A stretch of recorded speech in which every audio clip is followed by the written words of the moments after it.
What's happening, my Jack family? Coach Scott here, jacked at the 40.com. Today's video, I'm going to be sharing how I approach my workouts to get jacked after 40. So hopefully you'll pick up some tips to get the most out of your workouts so you can achieve your physique goals too. When I walk into the gym, my sole focus is to simply give my best effort no matter how I'm feeling that day. Some days, it may mean I'm hitting a personal best by adding more weight to the bar. Other days, I may be reducing the weight and just focusing on enhancing my mind-muscle connection. Other days, I might hit a personal best by increasing the number of reps I perform, and other days, I may actually end up performing fewer reps, and I don't walk out of the gym feeling defeated. I walk out of the gym feeling victorious because I still gave my absolute best effort. A great example of this would be 2 weeks ago on the dumbbell bench press. I used 95-pound dumbbells, hit 10 repetitions with good quality form. Last week, did the same thing, dumbbell bench press, 95 pounds, and for my third set, my last set, best set, I got 6 quality reps and I struggled with the next 2 reps. So I only got 8 repetitions compared to 10, and it was a challenge. I didn't grind out those reps, but it was definitely a challenge to get those last 2 repetitions up there. And again, I extended the set by just a nice, slow, controlled eccentric. So although I didn't hit 10 repetitions, that just really slowing down that last rep and really controlling the movement, really feeling a tension in my pecs, I felt victorious from that action. Like I didn't feel defeated because I didn't hit a certain number. I felt victorious because I gave my absolute best effort. When I could no longer push those dumbbells up anymore, I utilized everything within me to just really control it as slow as possible, the eccentric portion of the movement on the way down. And I enjoyed it. I enjoyed every second of that set. 95 pounds for a lightweight bro like me weighing 150 pounds. I'm pretty damn happy with that to begin with. All you can really ask of yourself is to give your absolute very best effort. It really doesn't matter if you're able to lift the same weight or more weight than you did the previous week, or the same reps or more reps than you did the previous week. If you gave your absolute best effort, that's all you have in you. So you don't want to get yourself chasing numbers, chasing progression, just for the sake of hitting those specific numbers. Because if you're having a day where, like I did the other day, I got 8 repetitions, those last 2 reps were a challenge. If I was trying to force myself to get those 10 repetitions, I would greatly increase my risk of injury. It would have been ugly. I would have been grinding out those repetitions, putting my joints at risk, tendons at risk.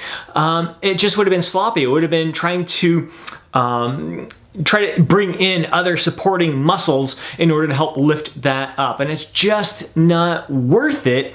And that's not your best effort. Your best effort is performing each set to the best of your ability with quality form in a way that's still safe, that's going to allow you to recover between workouts, that's not going to beat you down. So that is definitely how I approach it. I really don't pay much attention to the numbers that I lifted the previous workout. I just go into the workout ready to give my absolute best effort. And this is really where I find workup sets to be invaluable, especially when it comes to the bigger compound lifts.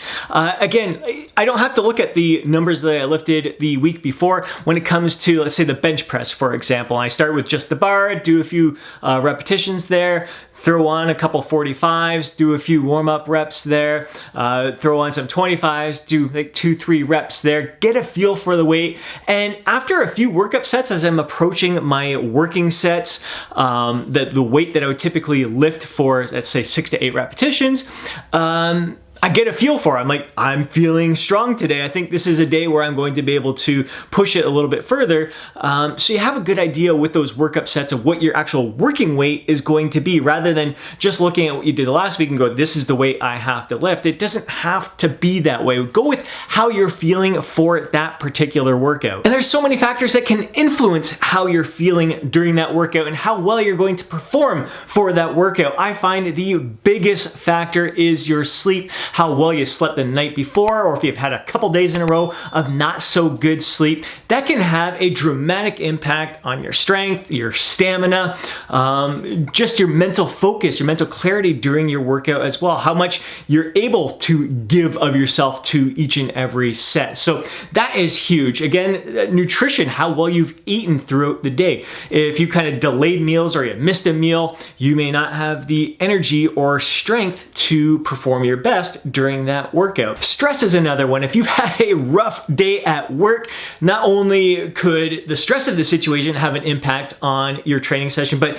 it could still be going on in your mind, and you really got to let those things go during your training session and just let that session be therapeutic. Just focus on yourself, focus internally, focus on being present in the moment, feeling that cold iron in your hands, listening to your breathing, feel that heart pounding in your chest, just really being present in the moment. Try to use that as an opportunity to relieve your stress. But if you're feeling really stressed, it can have an impact on your strength during your workouts, and oftentimes it's a great opportunity to kind of dial it back. Same thing with sleep, same thing with the nutrition. If you're just not feeling it that day, you can reduce the weight a little bit, go for higher repetitions, focus on enhancing your mind-muscle connection, walk out of that gym feeling victorious, because that's how you gave your best effort for that day. You could try to stick with the same rep scheme, stick with the same load on the bar, beat yourself down, and walk out of the gym feeling defeated because you couldn't hit the same numbers that you hit the week before, and that's just not a great way to approach your training sessions. Lately, I've really been leveling up my workouts, and my best effort has really gone up dramatically.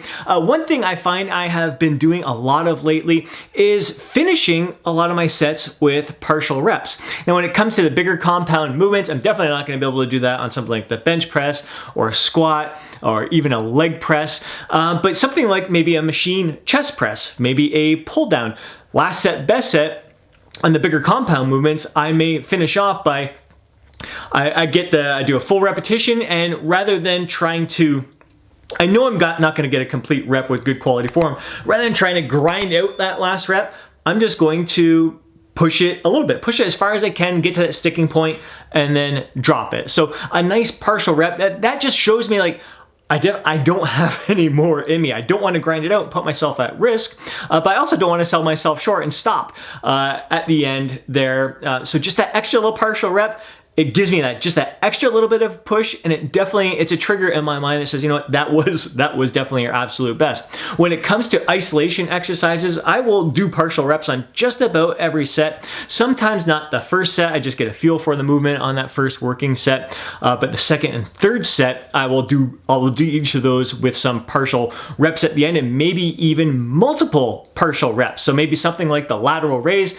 If I can't get all the way up to the top, I'll hit the full range of motion for those reps, and then I'll just keep going with partial reps. And once again, rather than trying to thrust it all the way up to the top, using a lot of traps and using some upper back muscles and using a whole bunch of other supporting muscles to really, and momentum to thrust it up there, I'm just gonna keep the form and technique strict and keep the tension exactly where I wanna feel it in my delts, but just continue to shorten the range of motion, and the partial reps become more partial and more partial as I finish that set. And I absolutely love the feeling of that. Yeah, you're not working through the full range of motion, but you already did the full range of motion for the complete set. You're just extending that set by finishing it off. And again, that to me, that's a sign that I gave my absolute best. Like, I can't get it up there any higher with quality form, but just continuing to add more tension to that target muscle is an absolutely fantastic and safe, healthy way to push your workouts. And when it comes to isolation exercises, you're gonna recover just fine with that. It's forcing out reps on kind of the bigger compound movements that you do have to be careful with and how it impacts your recovery. So using that sparingly, and again with compound lifts, typically I'll save it for the last set, best set, only on certain exercises that are safe to do partial reps at the end. When it comes to rest periods, how I've been approaching my workouts lately is I have a target in mind, whether it's a 2-minute rest for the bigger compound movements, maybe a 60 to 90 second rest for some of the isolation exercises.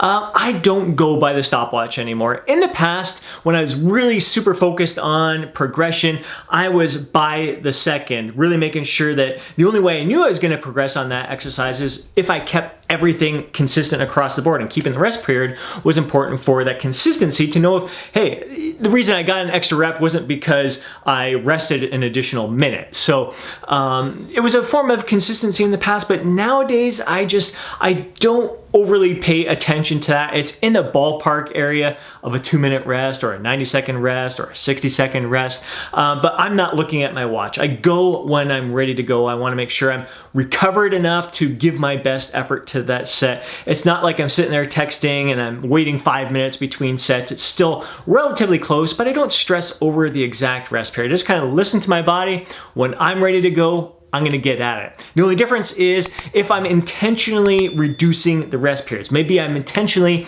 cutting the rest down to 30 seconds to create some metabolic stress, a lot of metabolic fatigue. Maybe I'm doing drop sets at the end where I wanna have like no rest between sets, or extended rest pause sets where I want to make sure I'm keeping the rest period to 10 seconds between sets as I'm extending the set at the end. So there's certain times where I'll keep a close eye on the clock, but for the most part, I'm just going intuitively when I'm ready to lift. I don't want to jump the gun too soon, and I also don't want to be sitting there forever dragging the rest periods on for too long. So intuitive, keeping it within the ballpark, but not stressing over the exact time frame. With my workouts lately, I have been really focused on eliminating distractions. I really make sure that some of the time close to my workout, leading up to the workout, I'm not on social media. I don't want anything on my mind that's going to distract me from my training session. I want to be thinking about some crap that I saw, some stupid debates that I read, anything that might have upset me that I see on social media. So I try to stay away from social media at least a good hour before my training session,